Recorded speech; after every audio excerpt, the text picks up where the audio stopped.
Jelas ya, Pak Prabowo dengan masuk BRICS sebenarnya Pak Prabowo ingin mengatakan bahwa kita ingin bangun bagian dari rantai pasok global baru. Rantai pasok global baru. Bukan berarti kita konfrontatif dan kemudian detach sama sekali dengan Amerika Serikat atau Barat, tidak ya. Tapi bahwa posisi Indonesia welcoming rantai pasok global baru, negara-negara emerging ya, Rusia, China, India, Brazil, South Africa dan segala macam. Nah, kemudian juga dalam BRI, kemudian juga Global South, inisiatif Global South, ya. Satu itu. Kedua, saya tertarik tadi dikatakan oleh Pak Nursi. Ini Pak Nursi ini deskriptif, tapi afirmatifnya kemana? Satu mengatakan IMF bagian dari aliansi busuk, tapi ketika seorang Purbaya berhasil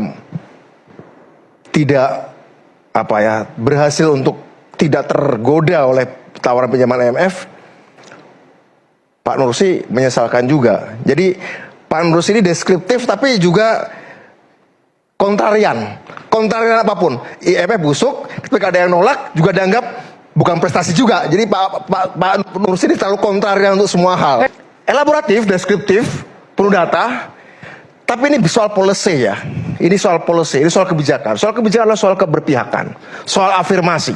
Ketika ada seorang policy maker, siapapun itu ya, dan kemudian menghadapi situasi kompleks dan memegang berpihak, maka harus dilihat secara nilai ini cocok atau tidak. Bukan sekedar dia sebagai sebuah kenyataan yang kita bisa deskripsikan begitu saja. Tentu ini penting untuk menilai sebuah kebijakan politik ya, kebijakan politik ekonomi.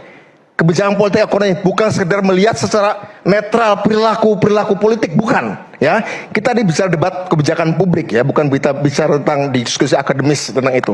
Ini penting, posisi ini penting. Posisi Pak Prabowo misalnya tadi keberpihakan soal BRICS segala macam.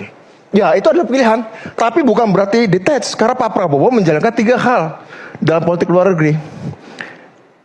Menjaga daya lindung, hedging power, daya tawar, bargaining power, daya tangkal, deterrence power. Sebuah negara yang tidak berafiliasi pada blok tertentu harus secara strategik dan skillful memainkan 3 powers ini. Hedging power adalah kita memetakan apa yang dimiliki negara-negara itu yang bisa kita pakai, manfaat untuk kita, itu hedging power. Pada Amerika bicara soal keamanan maritim, pada China kekuatan investasi infrastruktur, pada Eropa soal yang lain, pada Rusia soal energi teknologi tinggi, energi nuklir dan antariksa. Apa yang dimiliki negara lain, what's in it for us? Apa yang dimiliki mereka untuk kita, itu hedging power.